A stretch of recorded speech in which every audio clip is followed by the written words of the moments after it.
नमस्कार मित्रांनो, आज या मालिकेमध्ये आपण पाहणार आहोत की ऋषी साधना मावशीशी बोलायला व्हिडिओ कॉल करतो आणि मला बोलायचंय म्हणून सांगतो. नयनतारा म्हणते, अहो साधना मावशी फोन घ्या की, ऋषीला बोलायचंय तुमच्याशी. साधना फोन घेते, पण ती काय कॅमेऱ्यासमोर तोंड नेत नाही, फोन अगदी खाली पकडलेला असतो. ऋषी म्हणतो, साधना मावशी नीट पकडा की, म्हणजे दिसेल मी तुम्हाला आणि तुम्ही मला, नीट पकडा बरं फोन. साधना मोबाईलचं बटन दाबते आणि फोन बंद करते आणि म्हणते बंद झाला. नयनतारा म्हणते, अरे झाला का बंद. तोपर्यंत ऋषी जवळून कमळी बाजूला गेलेली असते. नेटवर्क गेलं असेल. नयनतारा म्हणते, आता काय फोन लागू शकत नाही. आता सगळे काही शाळेतले मुलं मुली आलेले असतात, त्यांना घेतलेलं असतं आणि हे कॉलेजचे मुला मुली सगळे एकत्र आलेले असतात. महाराजांना मानवंदना दिलेली असते आणि शिवाजी महाराजांकी जय अशी आता घोषणा दिलेली असते. इकडे आता नयनतारा स्वतःच्या हाताने अन्नपूर्णा आजीला खीर भरवत असते. तुम्हाला आवडते ना म्हणून खीर बनवली आहे, स्वतः साधना मावशींनी बनवली आहे. त्यांच्या हाताला उत्तम अशी चव आहे आणि मागच्या वेळेला तुम्हाला आवडली होती ना म्हणून मुद्दाम बनवून आणली आहे. तारा म्हणते, आठवतंय का आमच्या घरी आला तेव्हा कौतुक केलं होतं, खूप सुंदर जेवण बनवता या. नयनतारा खीर भरवत असते, तेवढ्यात काय तिला एक फोन येतो, तो महत्वाचा असतो. एवढा कॉल घेते मी, परत येऊन तुम्हाला खीर भरवते. तोपर्यंत साधना मावशी बघता का. साधना म्हणते, हो बघते की. नयनतारा आता फोनवर बोलण्यासाठी बाहेर निघून जाते. नयनतारा महत्वाचा फोन असतो, बाहेर बोलायला गेलेली असते. आता मात्र साधनाला चान्स मिळतो की अन्नपूर्णा आजी किंवा बाबांच्या जवळ जाता येईल. पटकन दरवाजा आतमधून लावून घेते, पटकन येऊन बाबांच्या पाया पडते आणि आईच्या सुद्धा पाया पडते आणि लगेच साधना रडायला लागलेली असते. खूप रडते आणि म्हणते, किती वर्ष झाली तुमचा आशीर्वाद मिळण्यासाठी तरफडत होते, शेवटी आज मिळालाच. साधना म्हणते, आई ओळखलं का मला, मी गौरी. खूप रडत असते, मी गौरी, तुमची सून, राजांची बायको. अन्नपूर्णा आजीमध्ये आता हालचाल व्हायला लागलेली असते. तिला लक्षात यायला लागलेलं असतं की ही माझी सून आहे. राजन रात्रंदिवस जिचा शोध घेतो तीच ही.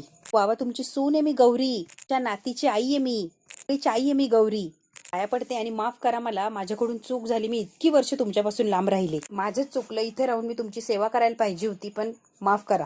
खूप रडत असते ही साधना. सुनेसारखं वागायला हवं होतं, माझं कर्तव्य निभायला पाहिजे होतं, पण माझं नशीब बघा की, समजा असून मी कमीच पडलो हो ना. म्हणते, खरं सांगू काही, मला तुमच्या बरोबर राहायचंय, दोघांची खूप सेवा करायची, मला सुद्धा सुखाने संसार करायचा आहे राजन सोबत.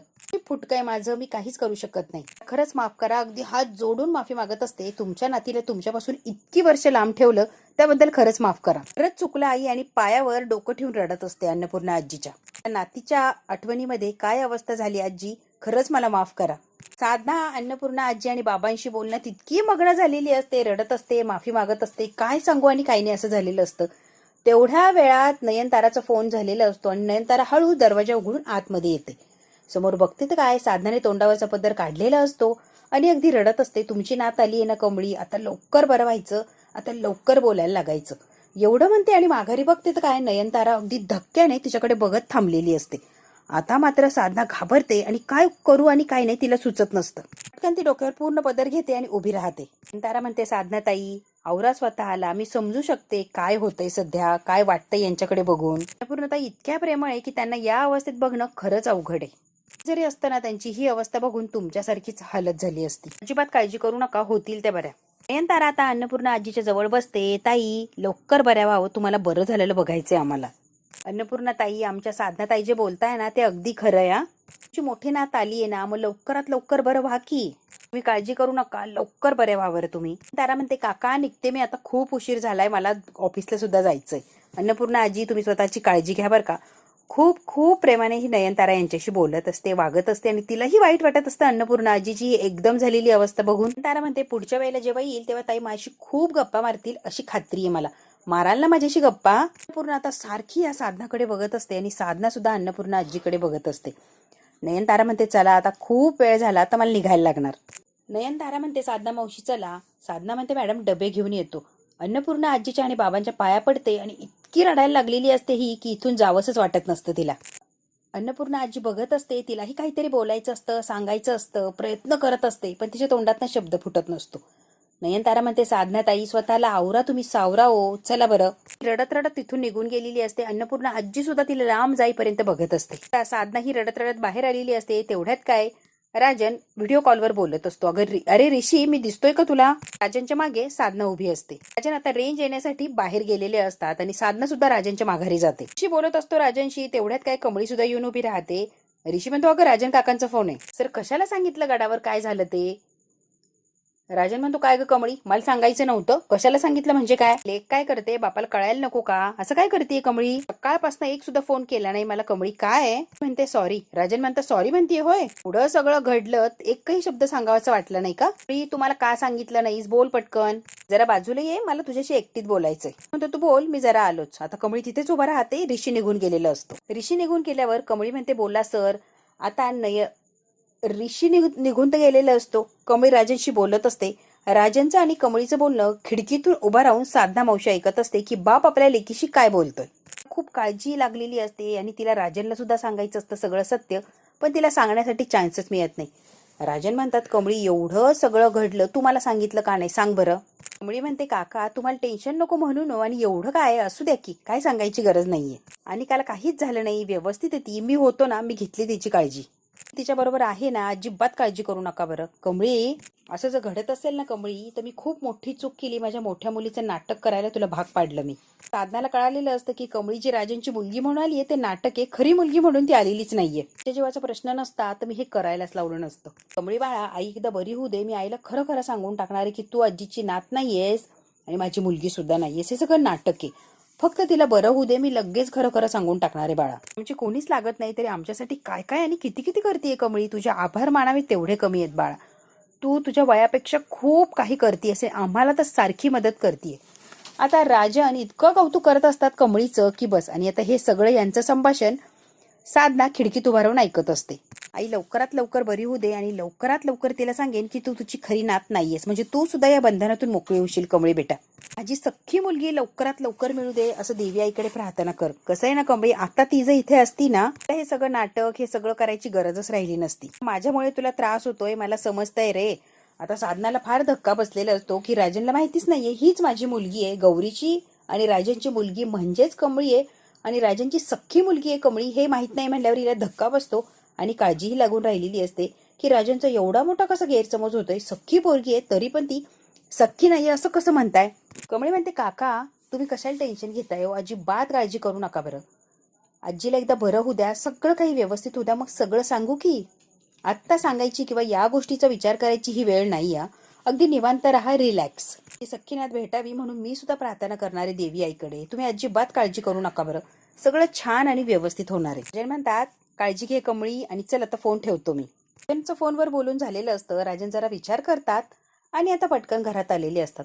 गौरी मात्र खिडकीत उभा असते आणि राजनचं काय चाललं, राजन काय बोलतात हे ऐकत असते. राजन जेव्हा म्हणतात की तू माझ्या मुलीचं नाटक करते, हा शब्द ऐकून तिला फार धक्का बसलेला असतो.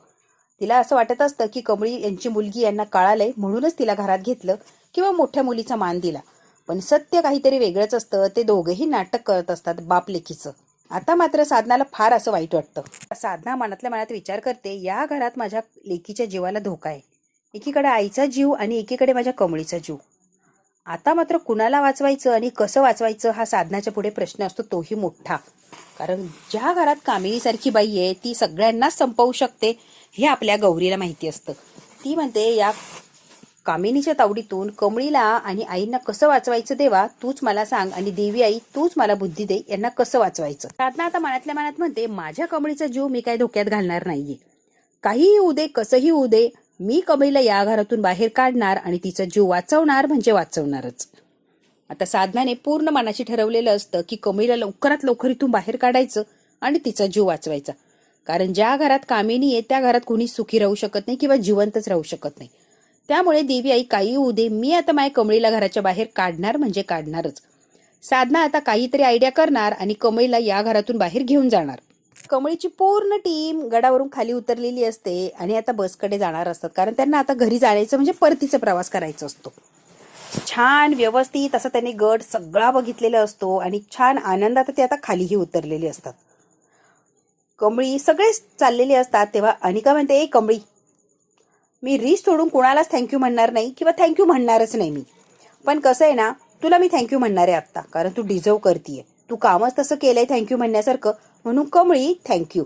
आता थँक्यू ऐकल्यावर कमळीला इतका आनंद होतो की अनिकात किती बदल झालाय आणि किती चांगली वागायला लागली. कमळीमध्ये मित्रांनो, आपण इथून चाललोय, पण आपण काय मोकळ्या हाताने चाललो नाहीये.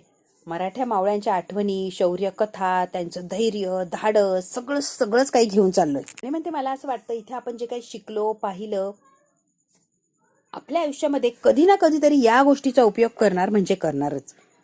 आणि करणार ना सगळ्या, आणि चांगल्या गोष्टींचा आपण उपयोग करणार म्हणजे करणारच. बरोबर ना रे? सगळ्यांना विचारते, सगळे हो असं म्हणतात. ऋषी म्हणतो, जो काही इतिहास बघितला, अनुभवला, तो इतिहास हातात घेऊन, जुनं सगळं सोबत घेऊन एक नवीन पाऊल उचलायचंय आता आपल्याला. सगळे आता जोरात जय भवानी जय शिवाजी असं म्हणतात. तो चला आता आता हे सगळे खाली चाललेले असतात. तर ऋषीने यांना व्यवस्थित घरी आणून सोडलेलं असतं. आणि कमळी म्हणते, सर थँक्यू बरं का, तुमच्यामुळे सगळं काही झालंय. ऋषी म्हणतो, खरं तर तुझ्यामुळे झालंय. तू रायगड डोक्यात ठेवला आणि आपण रायगडावरच गेलो, सगळंच छान झालं. तुझ्यामुळे आम्हाला सगळं काही बघायला मिळालं. सर असं काही नाही या, आपण सगळ्यांनीच बघितलं आणि सगळ्यांच्यामुळेच. पण तुम्हाला एक सांगू का, मला असं झालंय, मी सगळ्या रायगडावरच्या गोष्टी कधी आजीला जाऊन सांगतो असं झालंय बघा. आणि का तिथे उभीच असते, आता रिश करत ती पळतच आलेली असते. माहिती का, मी सुद्धा माझ्या ग्रॅनी आजीला सगळ्या गोष्टी सांगणार आहे. इंगी म्हणते, तू खूप सांगशील ग, पण तुझी ती कडू ग्रॅनी आजी ऐकल तेव्हा खरं ना. किती सांगितलं तर त्या कडू आजीला काही कळणार आहे का, किंवा तिला काही फरक पडणार आहे का? त्या कडू आजीला कसं आहे, दुसऱ्याचं ऐकून घेण्यापेक्षा स्वतःच ऐकवायला किती आवडतं. तुझं नाही ऐकून घेणार त्या. कमळी म्हणते, निंगे गप की. आणि का इतकी जोरात हसते, व्हेरी फनी नॉनसेन्स. त्या ग्रॅनी आजीवर जोक करते. काय समजतेस ग स्वतःला, निंगू पिंगू कच्चा लिंबू? तू कोणाला सांगणार आहे? ते खूप कळणार आहे आजीला ना. सांगा सांगा, तिला फारच कळतं ग. ए, माझ्या ग्रॅनी आजीवर जोक नाही करू शकत हा, कळलं का तुला? कमळी म्हणते, अनिका शांत हो ना, वाद घालू, मस्करी केली ग तिनं. घे सॉरी म्हणानी विषय सोड. अनिका म्हणते, सॉरी सॉरी माय फुट. आता वाटच लावणार. ऋषी म्हणतो, ए अनिका गप्प बसा, तिने गंमत केली. गी म्हणते, सॉरी बाई, इथून पुढे तुझी कसलीच मस्करी करणार नाही, चूक झाली ग बाई, चूक झाली. म्हणते, या आतमध्ये चहा घ्या. चहा या वेळेला? चल कमळी, उशीर झाला, येतो मी परत. चल आता बाय. सगळ्यांना बाय म्हणतो आणि ऋषी चाललेला असतो. अनिका जोरात बाय ऋष असं म्हणते. मी म्हणते, चल ग निंगे. अनिका म्हणते, माझं घर आहे, आधी मी आज जाणार. आली मोठी आज जायला, मी आधी जाणार, माझ्या मागे तुम्ही येणार. निंगी इतकी हसायला लागलेली असते अनिकाच्या या वागण्यावर. कमळीला काहीच वाटत नाही. कमळी फक्त निंगीकडे बघते. निंगिकाने बॅग सुद्धा बाहेर ठेवलेली असते. बिचारी कमळी ती बॅग उचलून चाललेली असते. निंगी म्हणते, कशाला त्या माकडणीची बॅग उचलती ग? असू दे ग निंगे.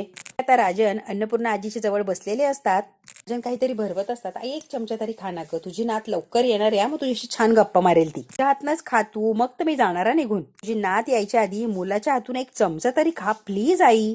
भरवण्याचा प्रयत्न करत असतात आजीला एक चमचा. तेवढ्यात काय आजी आजोबा म्हणून पळतच आलेली असते कमळी. मी म्हणते, आजी कशा आहे तुम्ही? घरी येऊन तुम्हाला कधी सगळं सांगतोय असं झालं होतं बघा. अन्नपूर्णा आजीला इतका आनंद होतो कमळीला बघून. राजन म्हणतात, तुम्ही कसं काय आला इथपर्यंत? मला सांगायचं, मी घ्यायला आलो असतो की. मला कशाला त्रास? ऋषी सर आले होते आम्हाला सोडवायला. म्हणते, आजी काय मजा केली रायगडावर, बापरे काय सांगू. महाराजांविषयीच्या अशा काय गोष्टी आम्हाला ऐकायला मिळाल्या का बस. खूप शिकण्यासारखं होतं बघा तिथे. अन्नपूर्णा आजी सुद्धा खूप आनंदाने हे ऐकत असते. कमळी जी सांगतेय ते सगळं काही. ती म्हणते, आजोबा अशी काय मज्जा आली, अशी काय मज्जा आली ना, काय सांगू.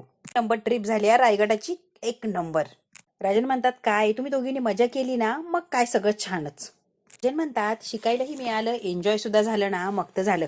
आणि मुळात तुमच्या दोघींचा चेहरा सांगतोय किती एन्जॉय केलं असेल. आजी इतकं ऊन होतं की बस. आता कमळी सगळ्याच गोष्टी अन्नपूर्णा आजीला सांगायला सुरुवात करते. कमळी आता गडावर गेल्यापासून माघारी येईपर्यंत जे काय घडलं सगळं काही अन्नपूर्णा आजीला सांगत असते.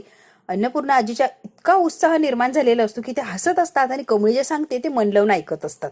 कमळीला सुद्धा खूप छान वाटत असतं. इकडे आता अनिका आलेली असते आणि तिथे काय घडलं हे कामिनीला आणि रागिणीला सांगत असते.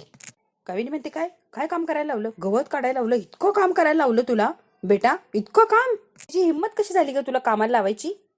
ग्रॅनी आजी, सगळ्यांनी झाडं लावली ग, आमच्या कामाचा भाग होता तो. सगळेच करत होते, मग तू पण करायला पाहिजे होतं का अनिका? सगळे अनिका महाजन आहेत का? नाही ना, तू स्पेशल आहे ना बेटा, मग कशासाठी केलं ते गवत वगैरे काढणं?